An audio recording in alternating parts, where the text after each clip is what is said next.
നമസ്തേ. സംസ്കൃതിയുടെ രാമായണ പ്രഭാഷണ പരമ്പരയിൽ ഇന്ന് പ്രഭാഷണവുമായി എത്തുന്നത് കോട്ടയം ജില്ലയിൽ കുടക്കച്ചുറയിൽ ശ്രീ വിദ്യാധിരാജ സേവാ ആശ്രമം മഠാധിപതി സ്വാമി അഭയാനന്ദ തീർത്ഥപാദരാണ്. വാഴൂർ തീർത്ഥപാദ ആശ്രമത്തിൽ നിന്ന് സ്വാമി പ്രജ്ഞാനന്ദയിൽ നിന്ന് 2000 സന്യാസ ദീക്ഷ സ്വീകരിച്ച സ്വാമി അഭയാനന്ദ തീർത്ഥപാദർ 2004 ശ്രീ വിദ്യാധിരാജ സേവാ മിഷൻ സ്കൂൾ കുടക്കച്ചുറയിൽ സ്ഥാപിക്കുന്നു. ഗ്രാമീണ മേഖലയിലെ കുട്ടികൾക്ക് അറിവിൻ്റെ ഉന്നതമായ തലങ്ങളിലേക്ക് എത്തുന്നതിനായി വിദ്യാഭ്യാസ കേന്ദ്രം സ്ഥാപിക്കുക എന്നതായിരുന്നു അദ്ദേഹത്തിൻ്റെ ലക്ഷ്യം. 2008 കുടക്കച്ചുറയിൽ തന്നെ വിദ്യാധിരാജ സേവാ ആശ്രമം അദ്ദേഹം സ്ഥാപിക്കുന്നു. ഗ്രാമീണ മേഖലയിലെ നിരവധിയായ വിദ്യാർത്ഥികൾക്ക് മെച്ചപ്പെട്ട വിദ്യാഭ്യാസം ഈ സ്കൂളിലൂടെ ഇന്നും നല്ല രീതിയിൽ നടത്തപ്പെടുന്നു എന്നത് ഏറെ സന്തോഷകരമായ വസ്തുതയാണ്. പൂർവാശ്രമത്തിൽ സ്വാമി ആർ മാധവൻ നായർ എന്ന ആളായിരുന്നു. Kozhikode engineering college, regional engineering college, ഇന്നത്തെ NITയിൽ മെക്കാനിക്കൽ ആദ്യ ബ്രാഞ്ചിലെ വിദ്യാർത്ഥിയായിരുന്നു സ്വാമിജി. തുടർന്ന് 1 വർഷത്തോളം FACTയിൽ എഞ്ചിനീയറായി ജോലി നോക്കുകയും പിന്നീട് സ്റ്റേറ്റ് ബാങ്ക് ഓഫ് ഇന്ത്യയിൽ ഓഫീസറായി സേവനമനുഷ്ഠിക്കുകയും, എന്നാൽ ഉള്ളിലെ സന്യാസത്തോടുള്ള അദമ്യമായ താല്പര്യവും അഭിനിവേശവും സൗത്ത് സോണിൻ്റെ സോണൽ മാനേജർ എന്ന നിലയിൽ ഔദ്യോഗിക രംഗത്ത് ഏറെ ഉയർന്നു നിൽക്കുമ്പോൾ വോളണ്ടറി റിട്ടയർമെൻറ്റ് എടുക്കുകയും സന്യാസത്തിലേക്ക് മാറുകയുമാണ് സ്വാമിജി ചെയ്തത്. പ്രഗത്ഭരായ 2 സഹോദരന്മാർ സ്വാമിജിക്കുണ്ട്. കേരളത്തിൻ്റെ മുൻ ചീഫ് സെക്രട്ടറി ആയിരുന്ന ശ്രീ R രാമചന്ദ്രൻ നായർ, അതുപോലെ തന്നെ മുൻ AG ആയിരുന്ന R കുമാരൻ നായർ എന്നിവരായിരുന്നു ആ സഹോദരന്മാർ. ഔദ്യോഗിക മേഖലയിലെ അതിവിശിഷ്ടമായ സേവനങ്ങൾക്ക് ശേഷം സന്യാസത്തിൻ്റെ ത്യാഗപൂർണമായ ജീവിതത്തിലേക്ക് കടന്നു വരികയും തികച്ചും ഗ്രാമീണമായ കുടക്കച്ചുറയിൽ അറിവിൻ്റെ അക്ഷരങ്ങൾ കുഞ്ഞുങ്ങളുടെ മനസ്സിലേക്ക് കടത്തിവിടുകയും ആധ്യാത്മിക ചൈതന്യമായി ഗ്രാമീണ മേഖലയിൽ നിറഞ്ഞു നിൽക്കുകയും ചെയ്യുന്ന സ്വാമി അഭയാനന്ദ തീർത്ഥപാദരാണ് സംസ്കൃതിയുടെ രാമായണ പ്രഭാഷണ പരമ്പരയിൽ ഇന്നെത്തുന്നത്. ഏറെ ആദരവോടെ സ്വാമി അഭയാനന്ദ തീർത്ഥപാദരെ സംസ്കൃതിയുടെ പ്രഭാഷണ പരമ്പരയിലേക്ക് സ്വാഗതം ചെയ്യുന്നു. രാമായണ മാസം എന്ന കർക്കിടക മാസം കേരളീയർ കരുതുന്നു. കർക്കിടകം കഷ്ടപ്പാടിൻ്റെയും ദുരിതത്തിൻ്റെയും കാലമാണ്. കർക്കിടക മാസം പഞ്ഞക്കർക്കിടകം എന്ന കർക്കിടക മാസത്തെപ്പറ്റി കേരളത്തിൽ ഒരു ചൊല്ല് തന്നെയുണ്ട്. എങ്കിലും രാമായണ മാസം ആയി കർക്കിടക മാസത്തെ കാണുമ്പോൾ കർക്കിടകം കേരളീയൻ്റെ ആദ്യ മാസമാണ് എന്നും തോന്നിപ്പോകുന്നു. കർക്കിടക മാസത്തിൽ 1-ാം ദിവസം ബാലകാണ്ഡം മുതൽ രാമായണം പാരായണം ചെയ്ത് 32-ാം ദിവസം യുദ്ധകാന്ഡം അവസാനം വരെ വായിച്ചു തീർത്ത് രാമായണ സാരം ഉൾക്കൊള്ളുക എന്നത് മലയാളി സംബന്ധിച്ചിടത്തോളം മഹാഭാഗ്യമാണ്. ഈ ഭാഗ്യം സിദ്ധിക്കുന്ന കർക്കിടക മാസം മലയാളിയുടെ ഭാഗ്യമാസമാണ് എന്ന് പറയുകയാണ്.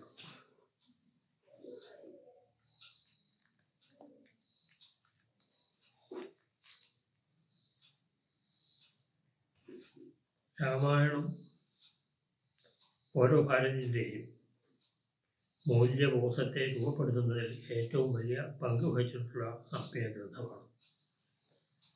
ആദർശ പുരുഷൻ, ആദർശ ഭരണാധികാരി എന്നൊക്കെ പറഞ്ഞാൽ ശ്രീരാമൻ്റെ രൂപമാണ് ഒരു ഭാരതീയൻ്റെ മനസ്സിലേക്ക് കടന്നു വരിക. സ്വാതന്ത്ര്യം നേടിയ ഭാരതം രാമരാജ്യമായിരിക്കണം എന്നാണല്ലോ മഹാത്മാഗാന്ധി വിഭാവനം ചെയ്തത്. ആദർശ വനിത എന്ന് പറഞ്ഞാൽ സാധാരണ ഭാരതീയൻ്റെ മനസ്സിലേക്ക് സീതാദേവിയുടെ മുഖമാണ് കടന്നു വരുന്നത്. ആദർശ പിതാവ് എന്ന് പറഞ്ഞാൽ ദശരഥനെ, ആദർശ ഗുരു എന്ന് പറഞ്ഞാൽ വസിഷ്ഠ മഹർഷിയെയും നാം ഓർമ്മിക്കും. ആദർശ ഭക്തൻ എന്ന് പറഞ്ഞാൽ മാരുതിയാണ് നാം ഓർമ്മിക്കുക. ആദർശ സഹോദരൻ എന്ന് പറഞ്ഞാൽ ലക്ഷ്മണനെയോ ഭരതനെയൊക്കെ ഓർമ്മിക്കും.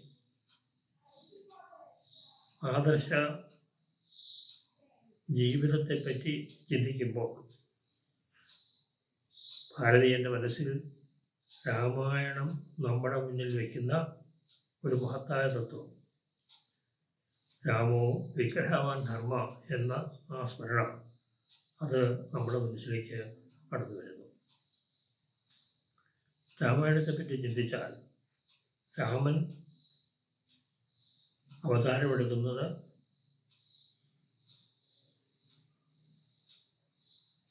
രാവണനെ നിഗ്രഹിച്ച് ലോകത്തിൽ നിലനിൽക്കുന്ന അശാന്തി ദൂരീകരിക്കുവാനാണ്. ഭൂമിദേവി ദേവന്മാരോടൊപ്പം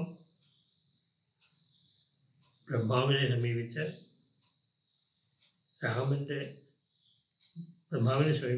രാവണൻ്റെ ദുഷ്പ്രവർത്തികൾ മൂലം ഭൂഭാരം താങ്ങാനാവാതെ താൻ വേദനിക്കുകയാണോ എന്നറിയിക്കുന്നു.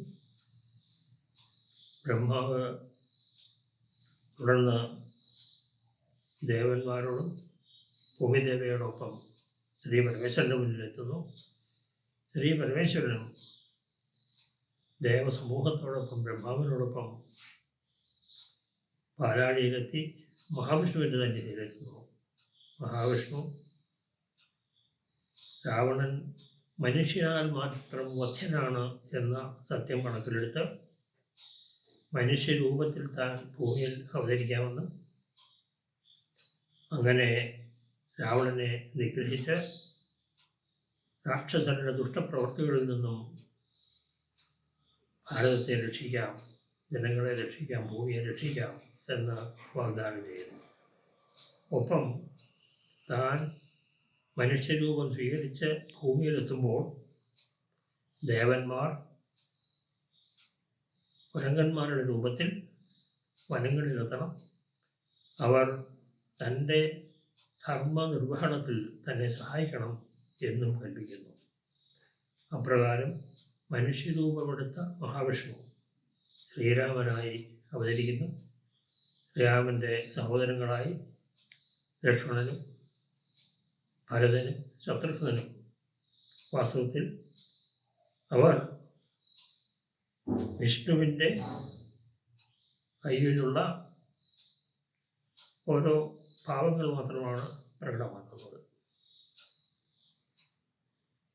ഭൂമിയിലെത്തിയ ശ്രീരാമന് തൻ്റെ ധർമ്മനിർവഹണത്തിന് സഹായത്തിനായി ദേവന്മാർ വാനര രൂപം സ്വീകരിച്ച് വനത്തിൽ എത്തുന്നു. ശ്രീരാമൻ തൻ്റെ അയോധ്യയിൽ ആദ്യത്തെ 12 വർഷക്കാലം സന്തോഷം ജീവിക്കുന്നതാണ് കാണിക്കുന്നത്. അയോധ്യയിലെത്തിയ വിശ്വാമിത്ര മഹർഷി ശ്രീരാമനെ വനത്തിൽ തൻ്റെ യാഗഭൂമിയിൽ അസുരന്മാരുടെ ശല്യത്തിൽ നിന്നും രക്ഷ കിട്ടുന്നതിനായി രാമനെ അയക്കണമെന്ന് ആവശ്യപ്പെടുന്നു. ദശരഥൻ തൻ്റെ പുത്രനെ ഇങ്ങനെ അയക്കുന്നതിൽ ദുഃഖം പ്രകടിപ്പിച്ചപ്പോൾ വസിഷ്ഠ മഹർഷി അത് നമ്മുടെ സമൂഹത്തിന്, നമ്മുടെ വംശത്തിന് ശ്രേയസ് മാത്രമേ വരുത്തുകയുള്ളൂ എന്ന് ഉപദേശിക്കുന്നു. വനത്തിലേക്ക് പോകവേ താളകാലം നിഗ്രഹം മുതലായ ശ്രേഷ്ഠകർമ്മങ്ങൾ ശ്രീരാമൻ നിർവഹിക്കുന്നു. ശ്രീരാമന് വനത്തിൽ പിന്നീട് ജീവിക്കേണ്ടി വരുമ്പോഴേക്ക് ശ്രീരാമനും കൂടെയുള്ള ലക്ഷ്മണനും വിശപ്പും മറ്റും സഹിക്കുന്നതിലേക്ക് വേണ്ടി ബല, അതിബല എന്നീ മന്ത്രങ്ങൾ ഉപദേശിക്കുന്നു. അവർ കാട്ടിൽ വിശ്വാമിത്രൻ്റെ വിശ്വാമിത്രൻ്റെ യാഗഭൂമിയിൽ വേണ്ട സഹായങ്ങളൊക്കെ ചെയ്യുന്നു.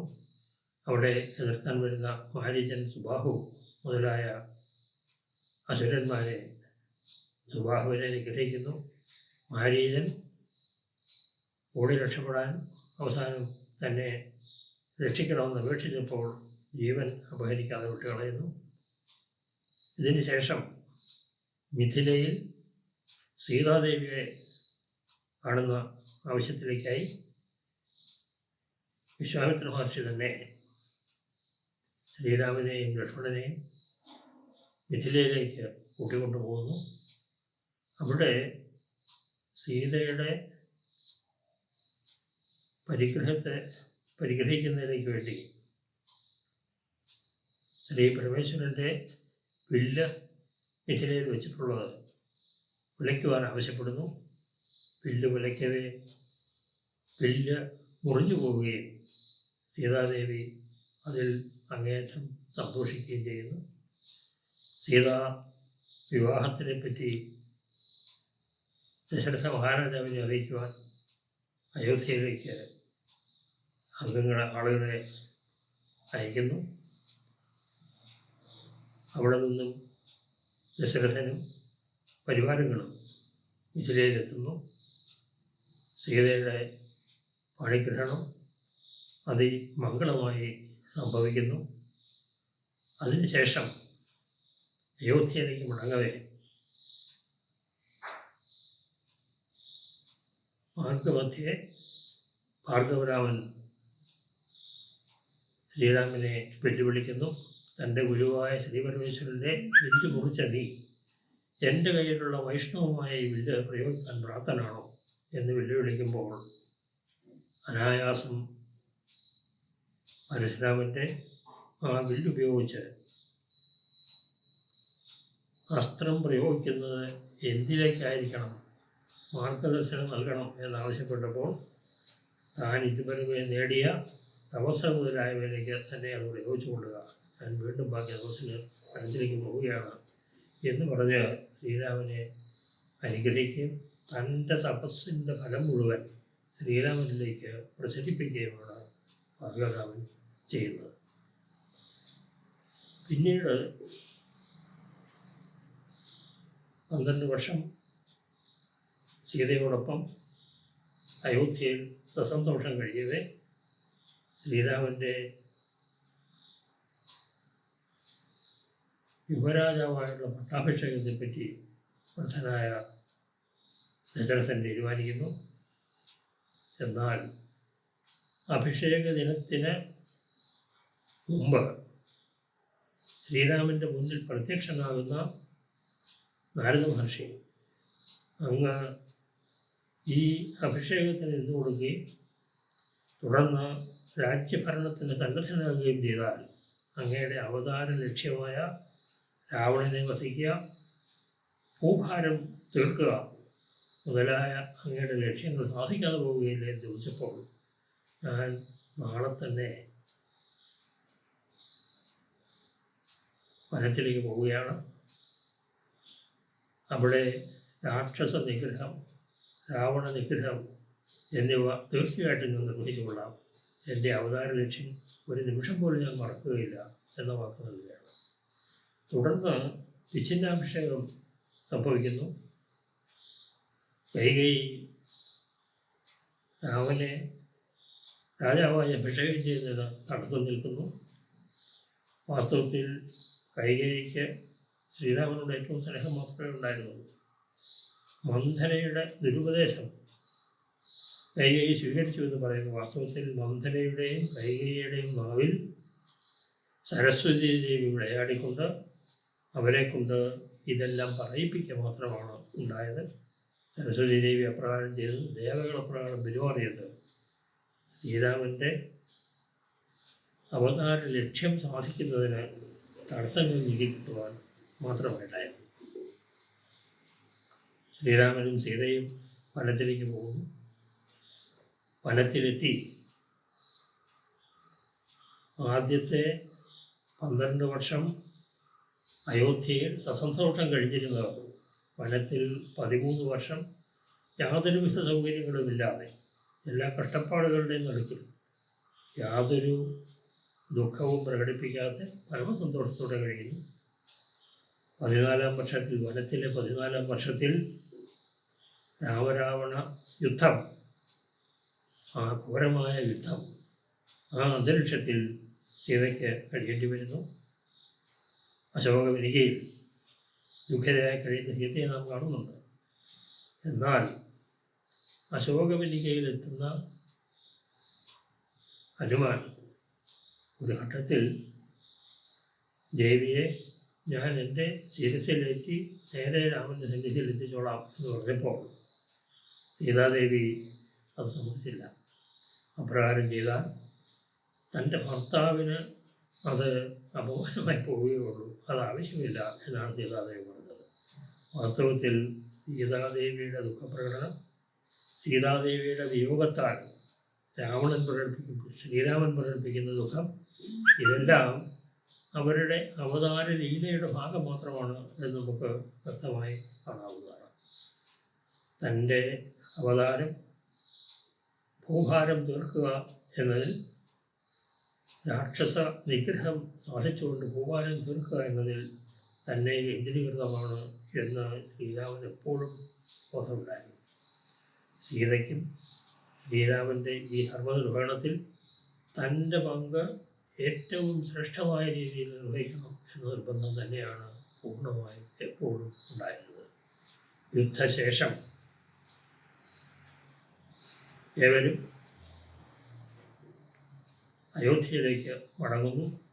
അയോധ്യയിൽ സ്വസ്ഥമായും സന്തോഷമായും ജീവിക്കുന്ന സീതയ്ക്ക് പിന്നീട് വീണ്ടും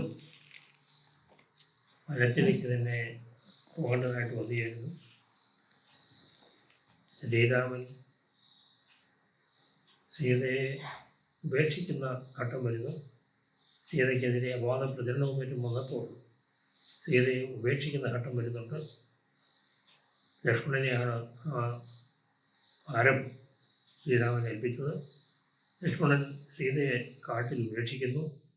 ഗർഭിണിയായ സീത വാവിട്ട് കരയുന്നത് നാം കാണുന്നു.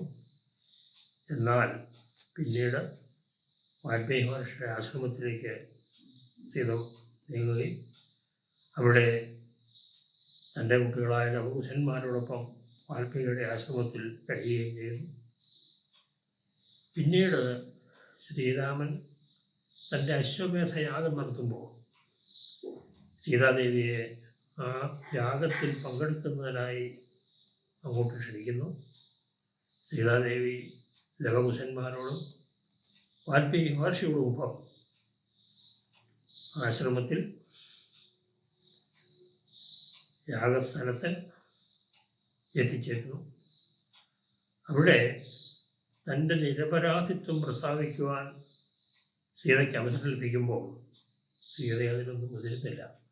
സീത തൻ്റെ ദുഃഖഭാരത്തോടുകൂടി മേലോട്ട് നോക്കുകയും ഭൂമി ഉണർന്ന് ഭൂമിദേവി പ്രത്യക്ഷയാകുകയും ഭൂമിദേവിയോടൊപ്പം സീത ഭൂഗർഭത്തിലേക്ക് സ്വധാമത്തിലേക്ക് മടങ്ങുകയുമാണ് ചെയ്യുന്നത്.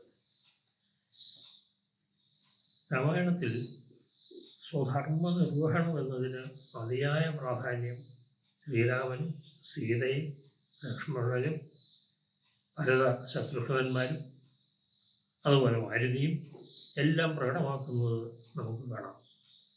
വാസ്തവത്തിൽ രാമോ വിഗ്രഹവാൻ ധർമ്മ എന്ന വാൽമീകിയുടെ ആ വചനം അത് അന്വർത്ഥമാക്കുന്ന പ്രവർത്തനങ്ങൾ മാത്രമാണ് ശ്രീരാമൻ്റെ സീതയും മറ്റ് ലക്ഷ്മണൻ മുതലായവരും നിർവഹിച്ച് കാണുന്നത്. സീതയെ വനത്തിൽ ശ്രീരാമൻ, ഗർഭിണിയായ സീതയെ വനത്തിൽ ശ്രീരാമൻ ഉപേക്ഷിച്ചത്, പിന്നീട് ലക്ഷ്മണനെ തന്നെ ഉപേക്ഷിച്ചത്, ഇതെല്ലാം വിമർശകന്മാർ വിമർശിക്കാറുണ്ട്. തെറ്റായ പ്രവൃത്തിയല്ലേ എന്ന് ചൂണ്ടിക്കാണിക്കാറുണ്ട്. എന്നാൽ അവർ എപ്പോഴും സ്മരിക്കേണ്ടത് തൻ്റെ അവതാര ധർമ്മം നിർവഹിച്ചു കഴിഞ്ഞു എന്ന് തോന്നിയ ആ നിമിഷം രാമൻ സ്വന്തം ശരീരവും കരയുന്നതിൽ ഉപേക്ഷിച്ചിട്ട് സ്വധാമത്തിലേക്ക് മടങ്ങുകയാണ് ചെയ്തത് എന്ന് മറക്കരുത്. രാമായണം നൽകുന്ന സന്ദേശം എന്താണ്? രാമായണം മനുഷ്യരാശിക്ക് നൽകുന്ന സന്ദേശം ഈ മനുഷ്യജന്മം ലോകത്തിലെ പ്രപഞ്ചത്തിലെ വിഭിന്നങ്ങളായ ജന്മങ്ങളിൽ ഏറ്റവും ശ്രേഷ്ഠമായ ജന്മമാണ് എന്ന് മഹാത്മാക്കൾ കരുതുന്നു. എന്തുകൊണ്ടാണത്? ഈ ജന്മത്തിൽ മനുഷ്യന് സ്വധർമ്മം വേണ്ട വിധം നിർവഹിച്ചുകൊണ്ട് ആത്മസ്വരൂപ സാക്ഷാത്കാരം സാധിച്ചുകൊണ്ട് അഹം ബ്രഹ്മാസ്മി എന്ന സത്യാനുഭവം ആർജിച്ചുകൊണ്ട് സ്വസ്വരൂപമായ പരബ്രഹ്മത്തിലേക്ക് മടങ്ങുവാൻ അവസരമുണ്ട്. മറ്റ് ജന്മങ്ങളിൽ ഇത്രത്തോളം ആ അവസരം ഒരു ജീവിക്ക് ലഭിക്കുന്നില്ല. ഈ മഹത്തായ ലക്ഷ്യം സാധിക്കുക, അങ്ങനെ സ്വധർമ്മം വേണ്ട വിധം നിർവഹിച്ച് അന്തിമമായി സത്യസാക്ഷാത്കാരം ആർജിച്ച് ജീവിതം അവസാനിപ്പിക്കുക എന്ന കർമ്മത്തിലൂടെ ധർമ്മനിർവഹണം പൂർത്തീകരിക്കുക, ഇതെല്ലാം മനുഷ്യജന്മത്തിൽ മാത്രം ഒരുവന് സാധിക്കുന്നതാണ്. അതുതന്നെയാണ് മനുഷ്യജന്മത്തിൻ്റെ മഹാത്മ്യം. ശ്രീരാമനും സീതയും ലക്ഷ്മണനും മാരുതിയും എല്ലാവരും മനുഷ്യരാശിയെ ഓർമ്മിപ്പിക്കുന്നത് മനുഷ്യജന്മം സ്വധർമ്മ നിർവഹണത്തിനായിട്ട് ഉപയോഗപ്പെടുത്തണം. ആ സ്വധർമ്മ നിർവഹണം ഐഹികമായ നേട്ടങ്ങളിൽ, പാരത്രികമായ നേട്ടങ്ങളിൽ മാത്രം ഒതുങ്ങുന്നില്ല. സ്വർഗപ്രാപ്തി എന്നതല്ല മനുഷ്യൻ്റെ പരമമായ ലക്ഷ്യം. മനുഷ്യൻ്റെ ലക്ഷ്യം മോക്ഷപ്രാപ്തിയാണ്. ആ മോക്ഷപ്രാപ്തി സാധിക്കുവാൻ തനിക്ക് ലഭിച്ച ജീവിതാവസരങ്ങൾ മുഴുവൻ സ്വധർമ്മ നിർവഹണത്തിനോടും ആത്മാനുസന്ധാനത്തിലൂടെ സത്യസാക്ഷാത്കാരത്തിനും ആയി ഉപയോഗപ്പെടുത്തണം എന്ന സന്ദേശമാണ് രാമായണം മനുഷ്യരാശിക്ക് നൽകുന്നത്. രാമായണത്തിൻ്റെ ആ സന്ദേശം വേണ്ട വിധം ഉൾക്കൊണ്ടിരിക്കുന്നു എന്നതാണ് ആർഷ സംസ്കാരത്തിൻ്റെ മഹാത്മ്യം. ആർഷ സംസ്കാരം ഈ മഹത്തായ സന്ദേശം സ്വധർമ്മ നിർവഹണത്തിലൂടെ മനുഷ്യജന്മം സഫലമാക്കുക, ആ ധർമ്മനിർവഹണം കർമ്മത്തെ കർമ്മയോഗമാക്കിക്കൊണ്ട് സത്യസാക്ഷാത്കാരം എന്ന പരമലക്ഷ്യത്തിലേക്ക് സമന്വയിപ്പിക്കണം. ഈ സന്ദേശം മനുഷ്യരാശിക്ക് ഏറ്റവും സമഗ്രമായി, ഏറ്റവും ഫലപ്രദമായി നൽകുന്ന വിശിഷ്ട ഗ്രന്ഥമാണ് രാമായണം. നമുക്ക് കർക്കിടക മാസത്തിൽ ലഭിക്കുന്ന ഈ അവസരം രാമായണ മാസാചരണത്തിലൂടെ രാമായണ സന്ദേശം ഉൾക്കൊണ്ടുകൊണ്ട് സ്വധർമ്മം മനുഷ്യജന്മം സഫലമാക്കുക, ആ സന്ദേശമാണ് രാമായണം നമുക്ക് നൽകുന്നത്. ഈ സന്ദേശം ഉൾക്കൊള്ളുവാൻ ഈ ആധുനിക ഭാരതത്തിലെയും എല്ലാ ജനങ്ങൾക്കും കഴിയുമാറാകട്ടെ എന്ന് ആശംസിക്കുന്നു. ലോക മംഗളത്തിന് ഭാരതീയൻ്റെ ഈ മഹത്തായ ലക്ഷ്യം സഹായകമാണ്. അതുതന്നെയാണ് ഈ ലോകത്തിന് ഭാരതത്തിന് നൽകാനുള്ള സന്ദേശം.